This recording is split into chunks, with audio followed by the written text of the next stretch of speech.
우리는 이전 내용에서 예수님의 승천과 관련된 내용 중에 예수님의 신성과 인성의 차이와 또한 그 신성과 인성이 어떻게 연합되는지를 우리가 한번 살펴보았습니다. 우리 한번 잠시 정리하면 예수님의 인성은 우리가 흔히 그냥 말할 때 그 사람 인성이 어떻더라, 그 어떤 사람의 성격을 말하는 것이 아니라 예수님께서 육신을 던져버리고 영혼만 하늘로 올라가신 것이 아니라 성경의 증거에 의하면 손에 못자국 난 또 창자국이 있는 실제 몸 그대로 승천하셔서 하나님 우편에 앉아 계시다라고 우리에게 알려주고 있습니다. 예수님의 인성은 이제 육체 전체를 우리가 보시면 좋겠는데, 예수님의 인성, 그 육신 자체는 공간의 그 제한을 받기 때문에 하나님 나라에 계시면 여기는 안 계시는 거예요. 여기 계시면 하늘 나라에 안 계신 거예요. 그런 차이가 분명히 있다는 것. 그리고 예수님의 신성, 그 신적인 능력은 예수님의 육신을 포함하여 온 우주를 덮고도 남기 때문에 어디에서나 우리를 만나주시는 그 신비로운 은혜가 가능하다. 만약에 예수님의 육체에 예수님만 계시다면 우리하고 어떤 소통도 할 수 없죠. 우리를 도우실 수가 없습니다. 돕겠다고 한 약속이 다 거짓말이 되는데, 그게 아니라 육신이 실제로 하나님 나라에 하나님 우편에 계시지만, 그러나 그 육신을 채우고 넘쳐서 온 우주에 가득한 예수님의 신성은 언제나 우리와 성령 하나님을 통하여 소통하며 우리에게 지금도 은혜를 주시는 그런 약속을 지키시는 하나님으로 나타나는데, 중요한 사실은 그 신성과 인성이 완벽하게 연합되어 있다고 성경이 말씀하는데, 그게 도대체 어떤 거냐에 대해서는 우리는 이해할 수 없다 말씀드렸습니다. 왜냐하면 인간의 지식에 한계가 있기 때문에 하나님의 신비를 이해하는 것은 경험해보지 못한 것을 우리는 모르거든요. 상상하는 것도 우리는 경험해본 안에서만 할 수 있게 되어 있어요. 우리의 뇌 구조가 그렇습니다. 근데 하나님의 신비를 경험해보지도 못했는데 상상하는 것은 매우 위험하기 때문에 우리는 딱 여기까지, 신성과 인성이 다르고 하시는 역할들이 다른데, 그런데 연합되어 있다고 성경이 말씀하셨으면 나는 이해가 안 되지만 섣불리 상상하지 않고 딱 거기까지, 그러나 그 말씀이 진리라는 것을 믿겠습니다 라고 하는 태도가 우리에게 좋겠다라고 정리했습니다. 자, 오늘은 이제 예수님의 승천이 우리에게 주시는 유익이 있는데, 우리가 이전까지 보면 49문 이제 볼 때 예전에는 질문하고 답변을 쭉 읽었는데요. 오늘 내용이 좀 많기도 하지만 오늘 세 가지 유익을 살펴볼 때마다 그렇게 나눠서 읽는 것이 좀 더 집중이 될 것 같습니다. 제가 한번 질문을 먼저 읽습니다. 그리스도께서 하늘에 오르심은 우리에게 어떤 유익을 줍니까? 자, 유익 중에 첫 번째 유익, 우리 첫 번째 답변 한번 화면을 보시면서 읽겠습니다. 시작. 그리스도는 우리의 변호자로서 그래서 우리를 위해 우리의 아버지 앞에서 간구하신다. 자, 답변을 보시면 세 가지를 우리가 주목할 수 있는데요. 예수님의 역할, 또 장소, 그리고 무엇을 하고 계시는지, 이 세 가지가 보이시죠? 역할은 변호자, 성경적인 말로는 대언자, 그리고 장소가 어디죠? 예, 하늘에서. 그래서 예수님께서 하나님 우편, 하늘에서 하시는 일이 있어요. 그리고 뭘 하시냐 하면 간구하신다. 우리를 이제 도우시는 그 내용이 나오는데, 우리가 한번 요한일서 2장 1절 중간부터 보시면 이렇게 되어 있습니다. 만일 누가 죄를 범하여도, 여기 만일 누가 죄를 범하여도에 누가 들어가냐 하면 그냥 뭐 다른 사람 생각할 거 없습니다. 바로 나의 나. 내가 여기에 안 들어갈 수도 있지, 불가능입니다. 우리는 죄를 향해서 열심히 싸우지요. 성도들 중에 죄를 짓든 말든 나는 상관없어요 이런 분 안 계시고, 다 죄 안 짓고 싶으실 거예요. 죄를 지으려고 노력하시는 분도 안 계시고, 뭐 내가 죄를 짓든 말든 뭐 이렇게 무관심하신 분도 없고, 다 열심히 거룩을 향해 달려가고자 마음에 소망이 있으실 겁니다. 그런데 여전히 우리는 연약하기 때문에 우리의 소망과 다르게 지나온 삶을 오늘 하루만 봐도 하나님께서 원치 않는 마음, 아니면 적극적으로 보면 하나님의 거룩과 맞지 않는, 도달하지 못하는 연약함이 수도 없이 많았을 거예요. 그게 다 죄거든요. 근데 그런 죄가 있을 때 우리에게 얼마나 불안감이 생길 수 있겠습니까마는 하나님께서 거기에 대해 우리에게 주시는 은혜가 있는데, 뒤에 보니까 아버지 앞에서 우리에게 대언자가 있으니 곧 의로우신 예수 그리스도시라 이렇게 말씀하시면서 이 요한일서 2장 1절이 우리에게 전하는 뉘앙스가 뭐냐면 안심하라요. 안심하라. 우리는 죄와 싸우지만 현실은 여전히 연약한데 그 연약함이 우리를 집어삼키는 것이 아니라 안심하라. 누구 때문에요? 우리에게 대언자. 그러니까 어떤 걸 상상하시면 좋겠냐면요, 하나님 나라의 법정이 딱 열리는 거예요. 재판이. 근데 악한 마귀가 마치 욥에 대해 그랬던 것처럼 우리에 대해서 맨날 하나님 앞에 고자질하는 거예요. 그러면서 하나님 앞에 우리와 하나님과의 관계가 끊어지도록 하나님의 공의를 따라 우리의 죄를 막 부각시키는 거예요. 하나님 밭쪽 근육규 저 목사라는 것이 오늘도 이러이러했고 하나님께 드러내는 그때 누가 등장합니까? 변호사 한 분이 등장하는데 그 변호사가 예수님이에요. 예수님께서 하나님 앞에서 뭐라고 말씀하시냐면 이미 십자가에서 권혁규 목사가 평생토록 지을 죄까지 넉넉하게 이미 다 해결하신 그 대가 지불을 한 값, 뭘 흘리셨죠? 하나님의 아들이신 그분이 보혈을, 그 귀한 피를 흘리시며 제가 원래 맞아야 될 그런 죄의 저주를 다 감당하신 그 일을 말씀하시고 또 하나님 앞에, 그런지는 모르겠지만 저의 상상인데 하나님 앞에 보여주시는 거예요. 하나님, 제가 여기 권혁규 때문에 찔린 못자국, 권혁규 때문에 찔린 창자국, 저의 상처 흉터들이 아직 있는 거, 제가 이 육신의 인성을 가지고 하나님 우편에 이렇게 하고 있으니 보이시죠? 제가 이미 다 이 값을 치렀으니 저를 봐서 용서해 주십시오. 은혜로 권혁규 목사를 덮어주십시오. 그 일을 하시는 분이 바로 예수 그리스도시다라고 우리에게 성경이 증언하고 있어요. 결국 뭐냐면 안심하라입니다. 안심하라. 먼저 조심할 것은 하나님께서 이렇게 말씀을 통해서 우리에게 예수님이, 승천하신 예수님이 무엇을 하시는지 우리에게 그 안심할 수 있는 말씀을 주셨다고 해서 이 말씀이 우리에게 주는 그 방향이 죄 져도 돼가 아닌 거 아시죠? 그죠? 우리는 절대로 그렇게 살 수 없습니다. 이렇게 하나님께서 우리를 안심시킨다고 한들 여기 계신 성도님 중에 단 한 분이라도 그러나 죄 져도 돼? 이런 생각을 가지는 분은 다 한 분도 안 계실 거예요. 그게 구원받은 사람의 당연한 모습이거든요. 우리를 안심시키시지만 성도님들의 마음에는 나 그래도 죄 안 짓고 싶은데, 나 그래도 거룩하고 싶은데 이렇게 말씀을 하실 겁니다. 다만 하나님께서 이 말씀을 주시는 이유가 뭐냐면 우리의 연약함에 대해 하나님이 어떤 사랑을 베풀고 계시는지 알고 살으라는 거예요. 알고 살아라는 거. 하나님 나라 법정에서 지금 일어나고 있는 일들이, 계속해서 일어나고 있는 일들이 있는데 우리가 전혀 새까맣게 모르고 사는 것보다는 우리가 그 일들을 말씀을 통해서 보면서 나의 연약함을 발견함과 동시에 우리가 뭘 깨닫습니까? 내가 이 연약함들, 또 내가 놓친 연약함들까지 지금 예수님은 나의 변호자가 되셔서 하나님 앞에서 나를 위해 간구하시고 그렇게 나를 돕고 계시는구나. 그러면 우리의 마음이 어디로 흘러가요? 이제 내가 마음대로 죄를 지어야 되겠다로 가시겠습니까? 아니면 하나님 감사합니다, 제가 더 똑바로 살겠어요 라고 가겠습니까? 성도님들의 마음은 전자의 마음이 될 수가 없어요. 그게 은혜를 아는 사람들의 당연한 모습이에요. 결국 우리는 내가 이래도 되나? 이렇게 뻔뻔하게 하나님의 그 은혜를 누려도 되나?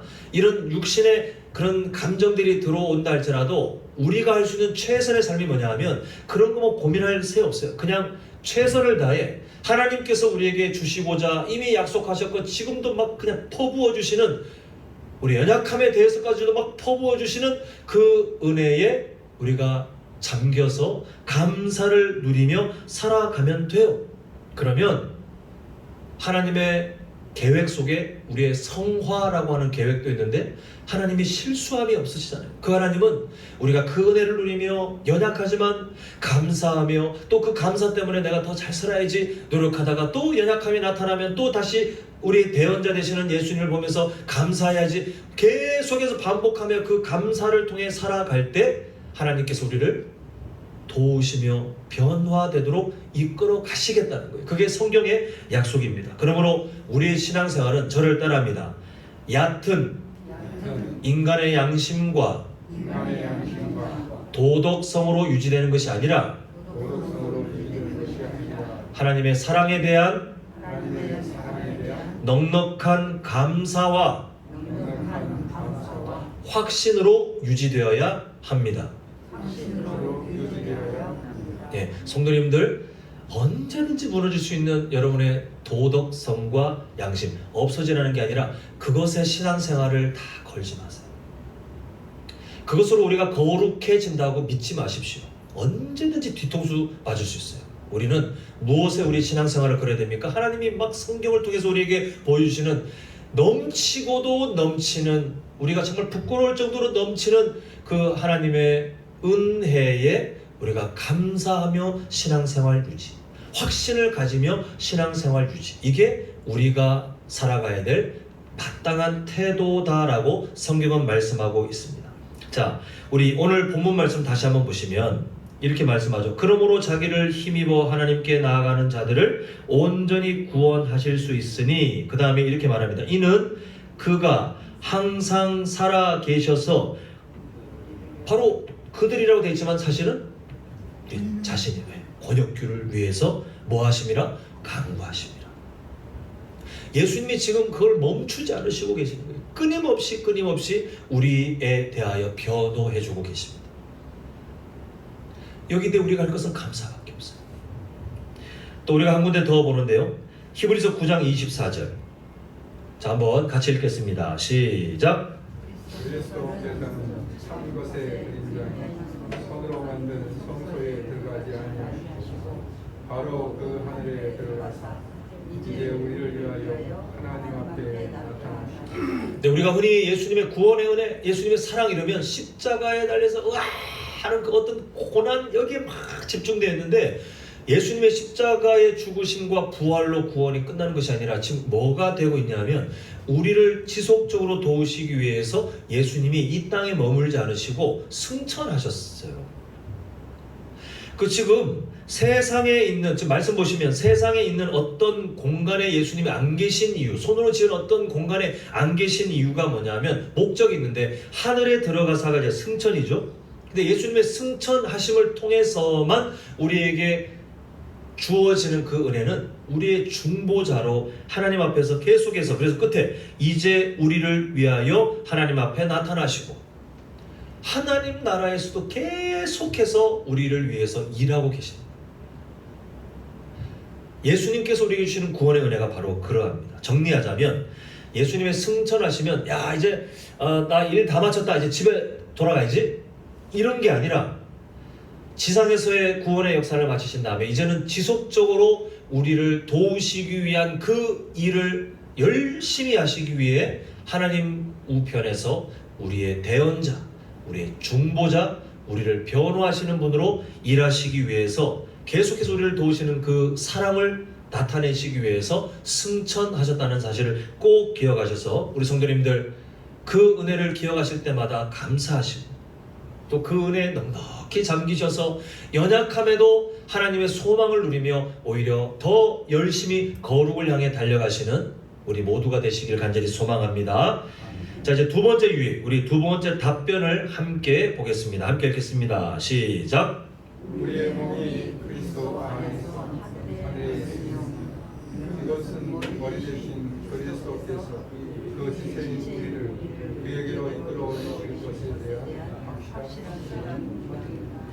이 내용이 약간 지금 딱 눈에 안 들어오시죠? 이게 뭔가 글이 읽어지긴 하지만 뭐지? 이게 정리가 안 되실 텐데, 사실 이 내용은 지금 읽고 계시는 것은 원래 원문을 좀 우리에게 좀 설명이 약간 되도록 의역을 하긴 했는데, 원래 원문을 그대로 직역하면 좀 더 사실은 이해가 쉬울 것 같아요. 지금 길게 되어 있지만 어떻게 딱 줄여서 말할 수 있냐면, 하늘에 지금 예수님이 계시는 그 하나님 우편이죠. 하나님 나라 하늘에 우리의 육체도 있다, 이거예요. 지금 그 내용을 담고 있습니다. 지금 당장 이해 그거 떠나서 그냥 그 느낌을 한번 딱 받아보세요. 하나님 나라에 우리의 육체가 이미 있대요. 우리의 우리 육체가 있다고 합니다. 근데 이거를 우리가 이해하려면 우리가 이미 여러 번 마주했던 예수님과 우리가 연합되어 있다라는 말들을 여러 번 들으셨는데 그걸 기억하셔야 돼요. 이건 사실 우리가 감정적으로 못 느끼는 게 아니라 그랬죠. 나 지금 막 예수님과 연합되는 것 같아, 나 그때 그런 느낌을 가진 것 같아, 이거 이렇게 생각하시는 분들은 다 거짓말쟁입니다. 이것은 하나님 나라의 행정적인 체계에서 이루어지는 것이기 때문에 내가 예수님 믿고 내가 어느 순간 어떤 경험 속에 예수님과 연합되었는지는 알 수가 없어요.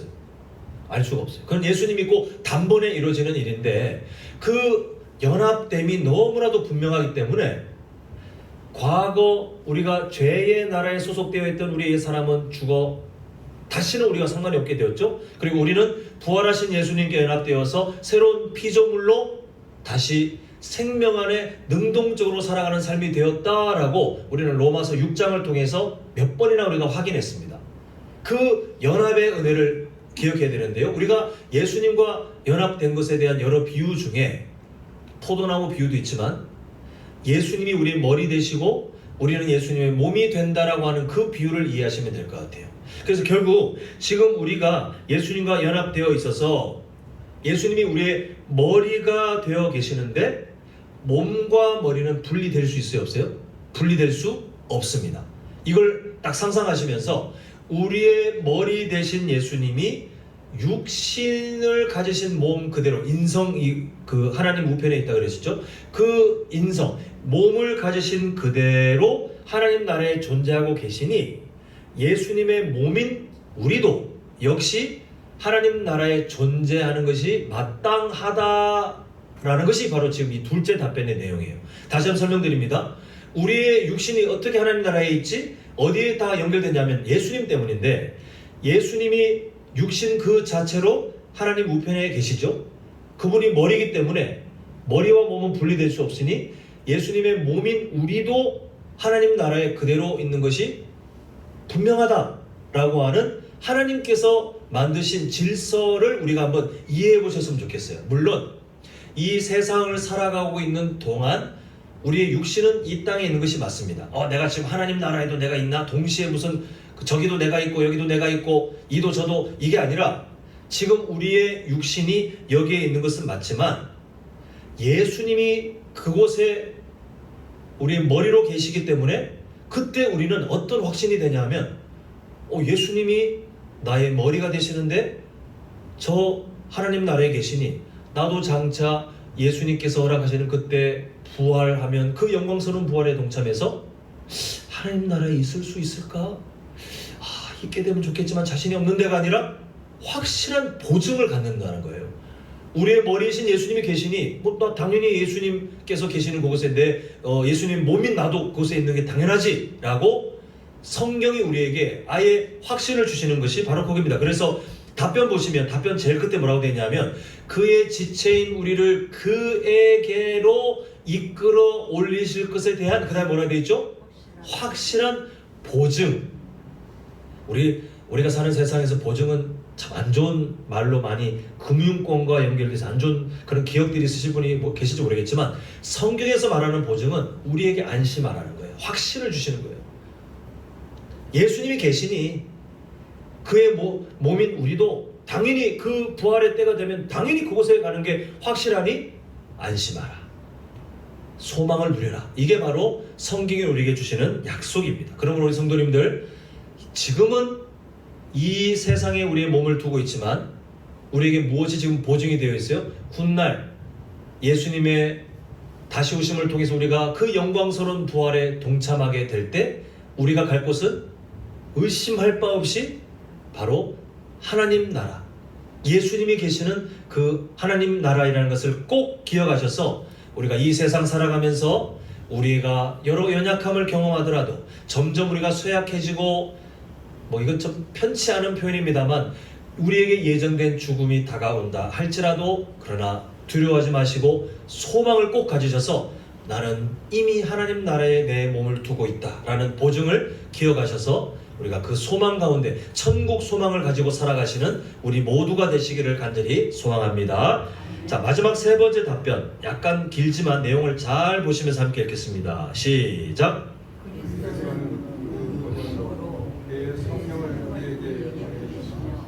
우리는 성령의 능력으로 위의 것을 찾는데 거기에는 그리스도께서 하나님 편에 앉아 계시니 땅에 있는 것은 아무것도 찾지 않습니다. 자, 답변 처음에 보면 그리스도는 앞에 내용이 뭐였죠? 예수님에게로 우리를 이끌어 올리시는 확실한 보증이 되신다. 누가요? 예수님이 그곳에 계신 게 확실한 보증이 된다 했는데, 그 다음에 세 번째는 그리스도는 그 보증으로 한 다음에 뭘 하셨다는 거예요? 그의 성령을 누구에게 보내셨다고요? 예, 제가 어떻게 하면 이걸 쉽게 설명드릴까 하다가 이렇게 설명드리면 되겠다. 물론 나중에 천국 가서 하나님 저 비유 잘했습니까? 그랬을 때 칭찬받을지는 모르겠지만 그냥 적당히 이해하실 수 있을 정도는 되는 것 같아요. 자, 우리가 누구와 대등한 뭔가 계약을 맺을 때 서로 계약서를 쓰죠. 법의 테두리 안에 어기면 안 되는 계약서를 씁니다. 그러면 그 계약서를 갖고 잃어버리지 않는 한 그 계약서가 효력을 발휘하고 있는 범위 내에서 안심할 수 있고 확실한 약속을 누릴 수 있는 거죠. 그죠? 이해되시죠? 그죠? 지금 하나님과 우리 사이에 계약서가 한 장씩 있는데, 하나님 나라에 있는 계약서는 예수님, 바로 당신이라는 거예요. 예수님 그 자체.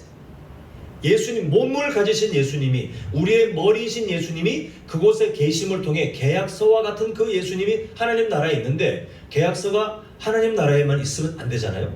이 땅에 있는 우리에게도 하나님이 계약서 한 장을 딱 보내주셨는데, 그 계약서가 누구시라는 거예요? 우리에게 임재해 계신 바로 성령 하나님이다 라고 지금 우리에게 대답해주고 있는 거예요.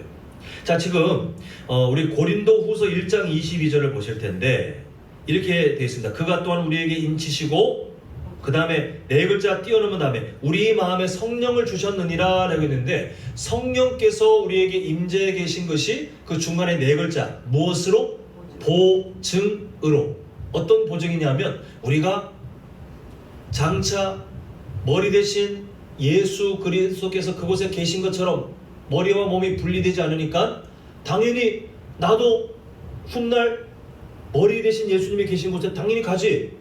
그 보증의 첫 번째가 예수님이 그곳에 계신 것. 그 다음에 두 번째가 뭐냐면 이 땅을 살고 있는 나에게 성령 하나님을 보내주신 것을 보니 나 나중에 정말 그곳에 이미 살기로 작정된 거 맞네. 하나님이 나에게 계약서를 안심하라고 주셨구나. 이게 세 번째 답변의 내용이에요.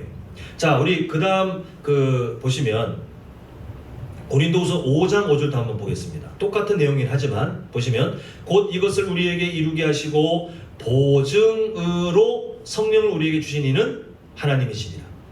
지금 똑같은 내용이죠. 하나님께서 우리에게 성령을 보내주셨는데 그 보증, 하나님께서 우리에게 주시는 그 사랑들이 대체 진짜야 아니야? 이걸 우리가 확실할 수 있는 가장 좋은 게 뭐냐면, 내 영을 너에게 주었으니 그 대단한 일이 아니냐? 내가 너에게 그렇게 확실한 약속을 줬는데 이제 안심할 수 있지 않겠냐? 라고 하나님께서 우리에게 보증을, 계약서를 보내주셨다는 거예요. 저는 참 가끔 우리 한국교회 저변에 깔려있는 그런 습관들이 참 아쉬울 때가 있는데요. 우리나라 민족성 중에 무당 문화, 그 악한 마귀가 거짓말하는 거잖아요. 무당들이 속아 넘어가고 있는 그거, 무슨 장군 귀신이 왔고, 뭐 동자 귀신이 왔고, 아니면 무슨 조상 귀신이 왔고, 그런 귀신들이 자기에게 들어와서 자기가 뭔가 어떤 신비로운 일을, 뭔가 이 세상에 어떤 그 신의 일을 한다라고 믿고 있는데, 그런 잘못된 무속 문화가 우리 한국 사회에 저변에 깔려 있어서 그런지 모르겠지만, 성령 하나님을 자꾸 그런 존재로 축소해서 오해할 때가 많이 있는 것 같아요. 무당이 어떤 신적인 존재 주변에 있다가 특정한 상황이 되면 그 신적인 존재가 들어온다고 믿고 있잖아요. 마찬가지로 우리가 자꾸 성령 하나님을 그런 존재로 이게 이해해요. 어떤 상황이 되면 우리에게 들어와요. 어떤 상황이 되면 우리에게 들어와요. 근데 하나님께서 우리에게 성령 하나님에 대해서 말씀해 주는 약속이 뭐냐 하면, 우리 주변을 떠돌다가 우리가 뭔가 종교적인 의식을 막 하면 그때 그분이 쓱 접신하는, 그렇게 약속하신 것이 아니라 우리가 연약한 걸 아시니까 아예 그냥 하나님이 선언하시기를, 성전에 하나님의 영이 거하시는 것처럼 우리가 그럴 자격이 없지만 하나님의 영을 아예 우리에게 임재, 내주시키셔서 우리를 그냥 성전으로 바꿔버리셨어요. 이게 엄청난 일이거든요. 우리가 성령 하나님을 막 접신하는 것처럼 막 초청하고, 그게 아니라 우리가 연약할 게 떠나니까 우리의 힘으로는 그분을 우리가 모시고 사는 것이 불가능하기 때문에 하나님의 의지를 가지고 성령 하나님을 우리에게 아예 임재시키셔서 우리를 돕도록 만드셨다는 거예요. 무당문화처럼 들락날락 있었다 없었다 그게 아니라 항상 우리와 동행하시면서 우리를 돕고 계시는 그 하나님. 그래서 그 성령 하나님은 우리에게 변치 않는 계약서, 보증이 되셔서 그 보증이 나갔다가 들어갔다가 우리가 그렇게 뭔가 하면 들어왔다가 나갔다가 이렇게 하는 것이 아니라 늘 우리에게 변치 않게 남아있는, 존재하고 있는 하나님이 우리에게 확신을 가지라고 안심하라고 우리에게 주신 계약서예요. 보증. 변치 않는 하나님의 일하심이 바로 성령 하나님이다. 이렇게 말씀하고 있습니다. 그러니까 우리는 하나님께서 나와 함께 계시나 의심할 바가 없어요. 악한 마귀가 와서 거짓말하기를 야 너 지금 방금 이런 죄를 졌고 네 재난 삶을 봐라. 네가 과연 하나님과 함께하는 게 가당찮냐? 라고 아무리 우리에게 거짓말을 던진다 한들 성령 하나님은 우리에게 임재해 계십니다. 우리를 떠나지 않으시며 우리를 항상 돕고 계시는 은혜의 하나님이 되심을 꼭 하셨으면 좋겠어요. 우리 한국교회 저면에 깔려있는 모르겠어요. 제가 그냥 왜 그럴까?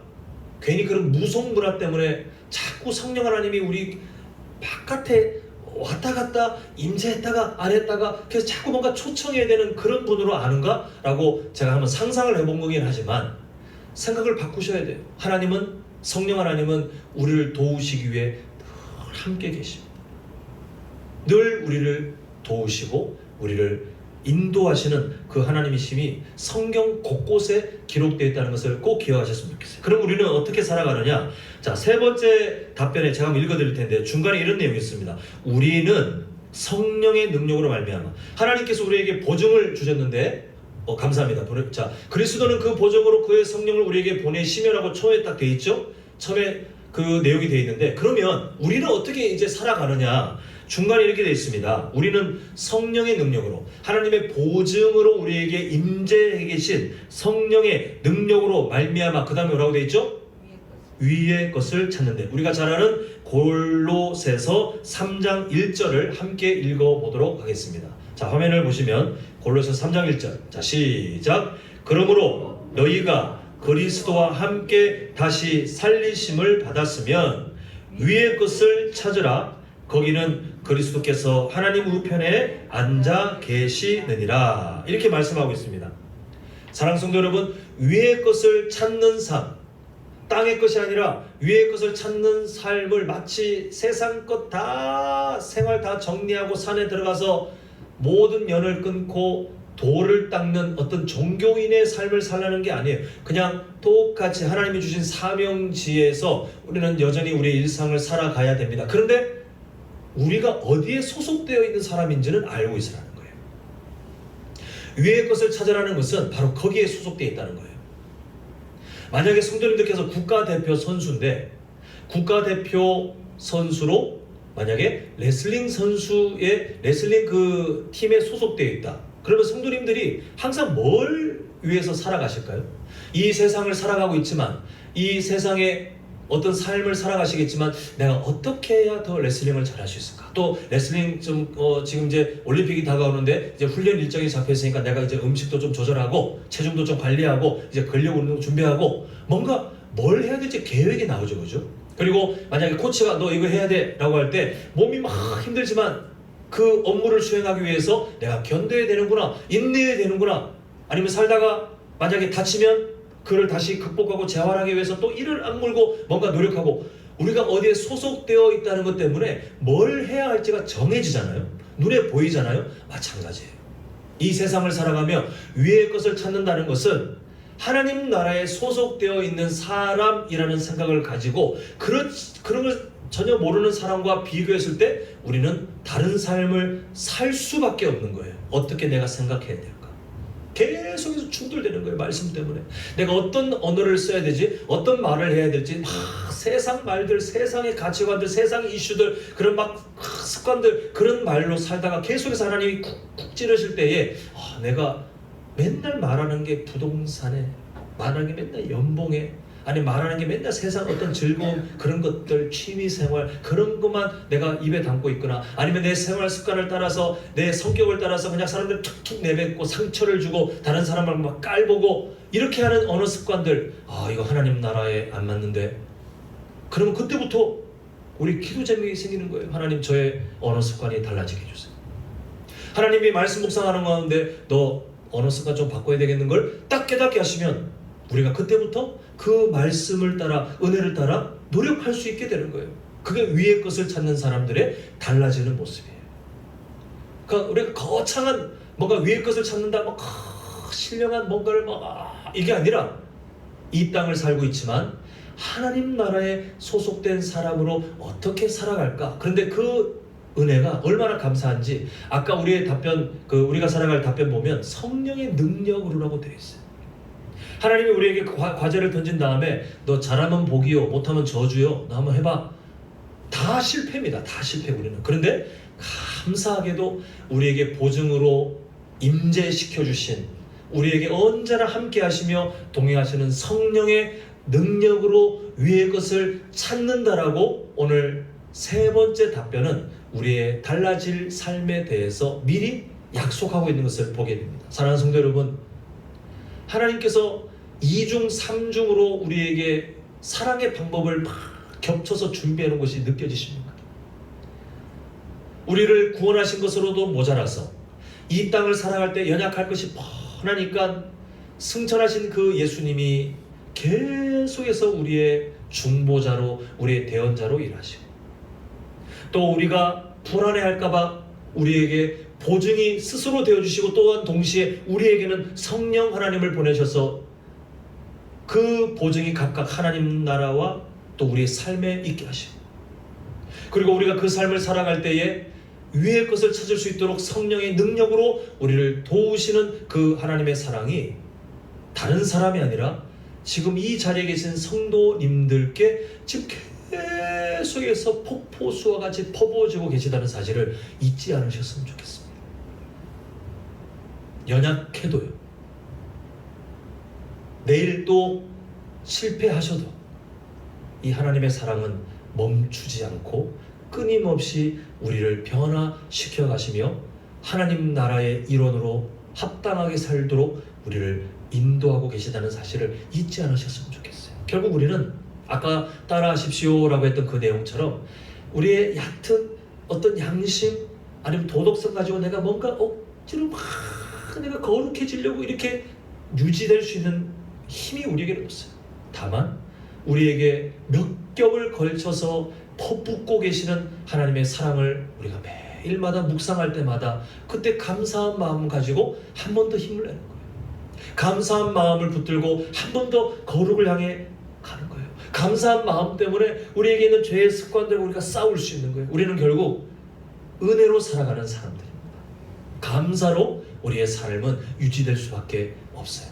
바라기는 우리 성도님들 주님께서 부르시는 그날까지 승천하신 예수님께서 우리를 도우시고 그 주님께서 보내신 성령 하나님이 또한 우리를 도우시고 계신다는 사실을 꼭 기억하셔서 이 세상에서 하나님이 기뻐하시는 하나님 나라의 백성답게 하나님의 자녀답게 그 성화의 삶을 잘 배워가시는 우리 모두가 될 수 있기를 간절히 소망합니다.